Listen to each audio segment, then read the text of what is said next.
Hello students. आज हम electricity chapter के थर्ड पार्ट शुरू करने जा रहे हैं, जो कि बहुत ही इम्पोर्टेंट है पिछले दो पार्ट के कंपैरिजन में। पिछले दो पार्ट में हमने इलेक्ट्रिकल के कुछ बेसिक कॉन्सेप्ट पढ़े थे, like electrical symbol, what is electricity, what are charges and what is ऐसा unit of electrical charge like this. लेकिन हम इसमें ओम्स लॉ पढ़ने जा रहे हैं, जो कि आपको इस चैप्टर का बहुत ही इम्पोर्टेंट टॉपिक है। और आगे में भी अगर आप अगले क्लास में जाते हैं तो आपको 12th में भी इस ओम्स लॉ का कुछ कुछ यूज में आ सकता है। तो अभी से अगर छोटा छोटा बेसिक कॉन्सेप्ट क्लियर रहेगा तो सही रहेगा। आप वीडियो के साथ साथ अपने बुक में भी सेल्फ स्टडी कीजिए, उससे भी समझ में आएगा। ज्ञान भारती के द्वारा जो बुक आपको प्रिपेयर किया गया है एस चंद का, उसे भी आप पढ़ें तो और अच्छे से क्लियर रहेगा। क्योंकि एस चंद में पहले भी मैंने बता चुका हूँ, बहुत सारा डायग्राम है और लॉट्स ऑफ एग्जांपल्स है, जो कि आपको पढ़ने में अच्छा लगता है और देखने में भी अच्छा लगता है और समझ में भी आता है। तो आइए शुरू करते हैं ओम्स लॉ। ओम्स लॉ का स्टेटमेंट है, at constant temperature the current flowing through a conductor is directly proportional to the potential difference across in. At constant temperature, इस पॉइंट को ध्यान दीजिएगा, constant temperature एक टेम्परेचर constant रहना चाहिए। The current flowing through a conductor is directly proportional. The current flowing through a conductor is directly proportional to the potential difference across its end. हमने यहाँ पे नीचे कुछ एग्जाम्पल के हेल्प से, दोनों साइड कप है, इसको कप मान लीजिए, कुछ हेल्प से आपको ओम्स लॉ समझाने की कोशिश किया। मैंने अपने लेवल से बहुत सिंपल इसको करने का कोशिश किया है। उम्मीद है आपको अच्छा लगेगा और आपको समझ में आएगा। तो पहले हम इस एग्जांपल को देखने से पहले कि यहाँ छोटा सा क्लू दे देते हैं आपको, जो एक्चुअली हुआ क्या है यहाँ पे, तो हमें अच्छे से समझ में आएगा।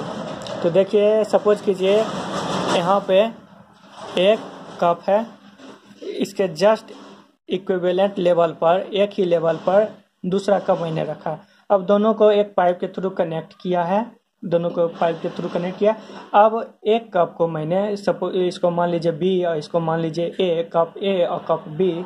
तो कप बी को हमने कुछ हाइट पे रेज किया है, कुछ हाइट पे उठाया है। तो जैसा कि आप इस डायग्राम में देख रहे हैं, कप ए, इसको ए मानिए, ए इसको बी। तो कप ए और कप बी को हमने कप बी को रेज किया है, जैसा कि हमने यहाँ बताया था, कप बी को रेज किया है हाइट एच से। तो अब आप घर पे एक्सपेरिमेंट करके देखिएगा, जब आप दूसरे कप को हाइट से रेज कीजिएगा और दोनों कप पाइप से कनेक्टेड होना चाहिए, दोनों में फ्लोइंग होते रहना चाहिए।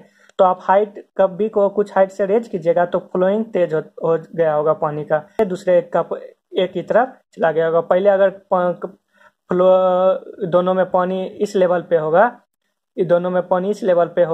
तो कप बी का पानी घट के कप ए में चला गया होगा। तो हम यहाँ देख सकते हैं, जो जितना हाइट एक्सपेरिमेंट करके आप घर में देखिएगा, जैसे जैसे कप बी का हाइट ऊपर करते जाइएगा, वैसे ही फ्लो तेज होकर कप ए में आता चला जाएगा। तो हम कह सकते हैं यहाँ F means flow and H means height. Flowing is directly proportional to H, means flowing is directly proportional to h. When we increase height, then the flowing is increased. When we decrease height, then the flowing is decreased.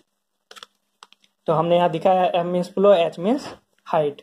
अब आते हैं दूसरे point पे। दूसरा figure में हमने क्या दिखाया है, तो हमने दूसरा फिगर में दिखाया। आप यहाँ पे नोटिस कर रहे होंगे, जो यहाँ पर पाइप है, थोड़ा इस पाइप के कंपैरिजन में ठीक है, इस पाइप के कंपैरिजन में ये पाइप ठीक है और ये थीन है थोड़ा।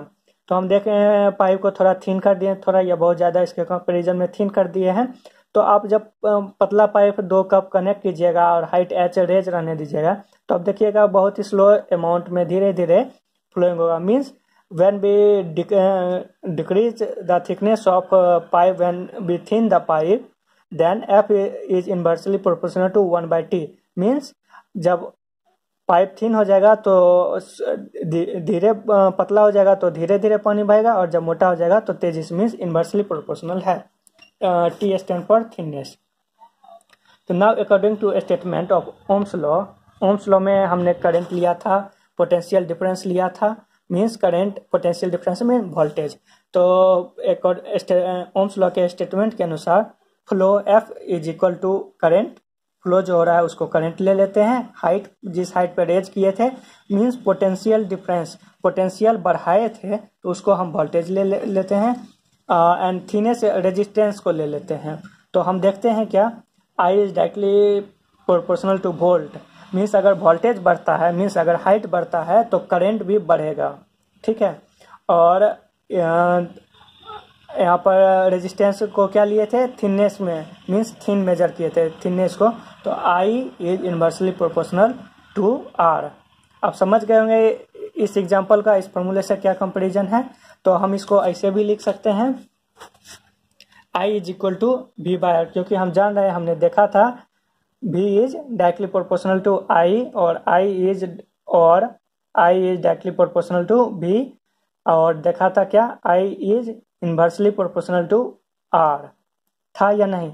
तो हम इसको अगर R को हम कांस्टेंट मान लेते हैं, R is equal to constant, if R is equal to constant, R को अगर कांस्टेंट ले लेते हैं, R को हम कांस्टेंट ले चलते हैं, क्योंकि हम जानते हैं कि कोई भी एक कंडक्टर होता है उसका रेजिस्टेंस सेम ही रहेगा, उसका रेजिस्टेंस चेंज नहीं आने वाला है, चाहे वोल्टेज या करंट इंक्रीज करे या डिक्रीज करे। तो रेजिस्टेंस को हम कांस्टेंट ले लेते हैं, तो हम I is equal to V R लिख सकते हैं, V इंटू आर, या फिर ऐसे लिख सकते हैं V is equal to R into I, कोई इफेक्ट नहीं पड़ने वाला है। अगर वोल्टेज निकालना है तो रेजिस्टेंस और फ्लोइंग ऑफ करंट का मैग्नीट्यूड को मल्टीप्लाई करेंगे तो वोल्टेज निकल जाएगा। अगर रेजिस्टेंस हमको मालूम करना है तो V बाय आई लिख सकते हैं, voltage by magnitude of current, कोई अंतर पड़ने, कोई इफेक्ट पड़ने वाला नहीं है।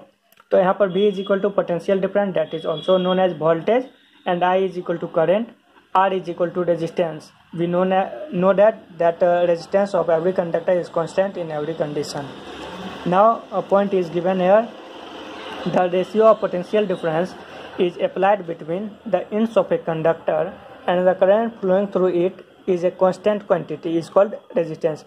Resistance का ये आपका definition हो गया, जो कि बहुत ही important है। क्या करा है, the ratio of potential difference, potential difference का रेशियो जो कि कंडक्टर के दोनों एंड पे अप्लाई होता है, और करंट जो फ्लो होता है, करंट जो फ्लो करता है वो कंडक्टर में, दोनों का अगर रेशियो निकालता है तो वो रेजिस्टेंस होगा। From above equation we noted that the इस इक्वेशन से ये दोनों इक्वेशन ध्यान में रखिएगा। I directly proportional to V according to Ohm's law, according to statement of Ohm's law, and I is inversely proportional to R। इस equation को ध्यान में रखिएगा। तो इस इक्वेशन को ध्यान में रखते हुए हम इस पॉइंट को रीड कर रहे हैं। The current is directly proportional to potential difference, the current is inversely proportional to resistance. The current is inversely proportional to resistance लिख चुके हैं वहां पे, दैट इज इसमें लिख दे रहे हैं आपको फिर से। I is inversely proportional to 1 by R, और यहाँ पे लिख दे रहे हैं I is directly proportional to potential difference, that is voltage V। दूसरा बात भी हमने नोटिस किया है उस ओम्स लॉ के स्टेटमेंट से, वो क्या है, a potential difference at ends of the conductor, potential difference at the ends क्या कर रहा है, we have seen that current in a given conductor depends on 2 factor. कोई भी कंडक्टर में करंट कितना है ये दोनों फैक्टर पे डिपेंड करेगा। दोनों फैक्टर क्या है हम पढ़ रहे हैं, potential difference at the ends of the conductor, दूसरा पॉइंट है रेजिस्टेंस ऑफ द कंडक्टर। अब फिर से रेजिस्टेंस को हम समझने जा रहे हैं अच्छे से। यहाँ पर हमने रेजिस्टेंस को देखा था, जो पोटेंशियल डिफरेंस और करंट का रेशियो को हम रेजिस्टेंस कहते हैं कोई भी एक कंडक्टर में। तो यहाँ पर रेजिस्टेंस का डिफिनेशन क्या कर रहा है, the property of a conductor due to which it opposes the flow of current through it is called resistance, is called resistance.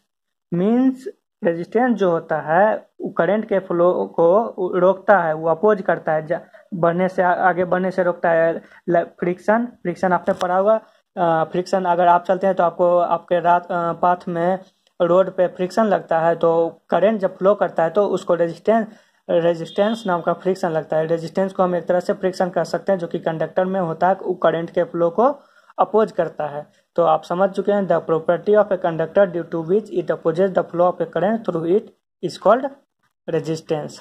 तो from Ohm's law we have formula resistance is equal to potential difference by current. हमने देखा था पहले भी, resistance is equal to potential difference by current.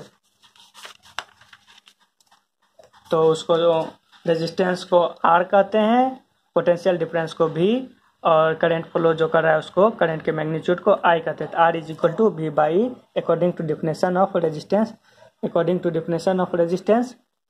अब देखिए, resistance of a conductor depends upon length, thickness, nature of material, temperature. Means conductor का कितना resistance, कैसा रेजिस्टेंस होगा, वो कंडक्टर के लेंथ पे डिपेंड करता है, थिकनेस पे डिपेंड करता है, नेचर ऑफ मटेरियल पे डिपेंड करता है और टेम्परेचर पे डिपेंड करता है। हमने इसमें ये नहीं समझाना चाहा कि लेंथ पर डायरेक्टली डिपेंड कर रहा है या इन्वर्सली, थिकनेस पर डायरेक्टली या इन्वर्सली, नेचर और मटेरियल पर डायरेक्टली या इन्वर्सली, या टेम्परेचर पर डायरेक्टली या इन्वर्सली, क्योंकि आपको इसमें इतना नहीं जानना है। अगर आप अभी से जान जाते हैं तो आपको और आगे बहुत सारा कॉन्सेप्ट है उसको क्लियर करना पड़ेगा, तब जाके आपसे न्यूमेरिकल सॉल्व होगा, जो कि 10th स्टैंडर्ड पे सही नहीं। इसलिए मैंने डायरेक्ट लिख दिया है, the resistance of conductor depends upon length, thickness, nature of material, temperature. आगे जब आप 12th में जाइएगा तब इसका अच्छे से ज़्यादा से पढ़िएगा, इसलिए अभी आप इस चारों पॉइंट को नोट कर लीजिएगा। The SI unit of resistance is ohm and denoted as ohm. Resistance का SI यूनिट ओम होता है और डिनोट इससे किया जाता है। The SI unit of resistance is ohm and denoted by symbol this. For example, conductor है जब 4 ओम, मान लीजिए कोई कंडक्टर है तो उसको लिखेंगे 4 ओम विथ रेजिस्टेंस। अगर 4 ओम ऐसे लिखा हुआ है तो मीन्स समझ जाइए, अगर ये सिंबल कोई मैग्नीट्यूड के साइड में लगा हुआ है, समझ जाइए किसी चीज़ का रेजिस्टेंस बता रहा है, कोई कंडक्टर का रेजिस्टेंस बता रहा है। आज के लिए बस इतना ही, अगले वीडियो में मिलेंगे। और फिर आपने पिछले 2 वीडियो का क्वेश्चन आंसर कर लिया होगा, अगर नहीं किए तो कर लीजिए, फिर अगले 3rd पार्ट का क्वेश्चन आंसर करिएगा। Thank you, stay home stay safe.